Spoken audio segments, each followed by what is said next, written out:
The hall froze. Not a sound. Not a whisper. Every eye locked on the tall figure who had just stepped onto the stage. Barack Obama. But this wasn't the Obama the world remembered, the hopeful, soaring orator who once promised change.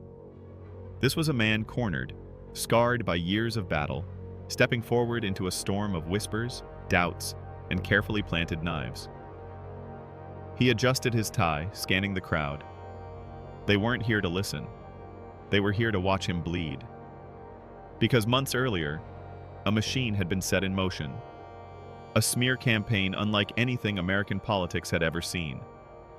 Money, media, and whispers in backrooms had twisted his image into something unrecognizable. To his supporters, he was still the leader who carried the hopes of millions.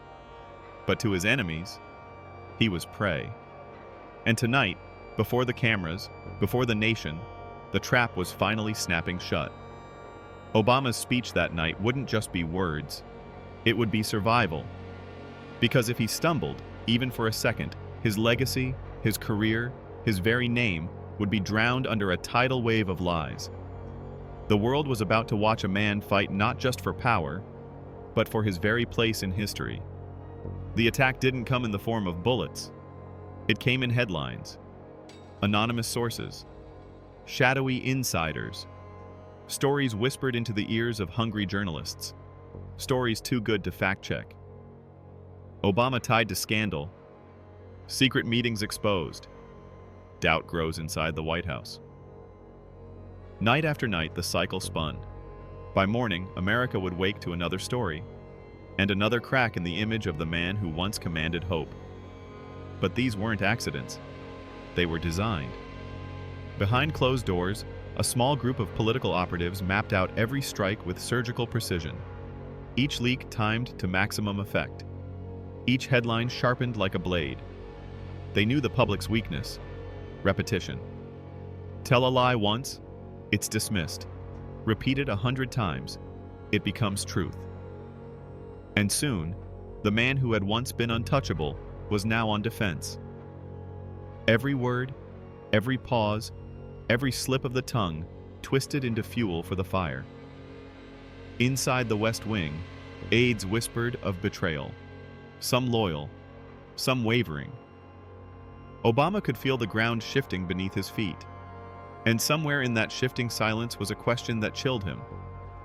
Who among his circle was feeding the fire? The whispers had grown into thunder. Cable news ran split screens. Obama speaking on one side, bold red banners screaming accusations on the other. Every poll dipped. Every speech was drowned by questions shouted from reporters who no longer cared for answers, only sound bites. The machine had done its work. A president once seen as untouchable was now framed as vulnerable, even weak. Behind him, allies began to fade. Senators distanced themselves. Donors grew cautious. The same voices that once shouted his name at rallies now hesitated, their silence louder than betrayal. But the most dangerous strike wasn't in the headlines. It was in the hearts of the people. Doubt. It crept in slowly, like poison in water. A father who once told his children Obama would change the world now asked, "Was I wrong?" A student who once carried his poster to marches now scrolled through feeds, unsure what to believe. And still, the smear machine pressed harder. Secret meetings. Explosive documents. Faces on TV that spoke with certainty, even when there was none. For Obama, the pressure became suffocating. In the Oval Office, he sat alone, the weight of a nation pressing against his chest. The great orator, the man who once commanded oceans of crowds, was left fighting shadows he couldn't even see. But the more they pushed him toward the edge, the more one truth became clear. This was no longer just politics. The cameras were ready. The nation was watching. For weeks, they had painted him as a man crumbling under pressure, a leader undone by whispers, weakened by scandal. And now, all he had to do was falter once, even for a heartbeat, and it would be over. Obama stepped onto the stage. The air was thick, almost electric. Even his walk was dissected, judged. Every second felt like an ambush. He paused at the podium, scanning the faces. Some hostile, some doubtful, some quietly praying he would rise. Then he began. Not with anger, not with fear, but with a steady voice that cut through the noise. "They can tell their stories," he said. "They can spin their lies. But the truth does not break." The hall was silent. Each word was sharpened, each phrase deliberate. He wasn't just speaking to the crowd.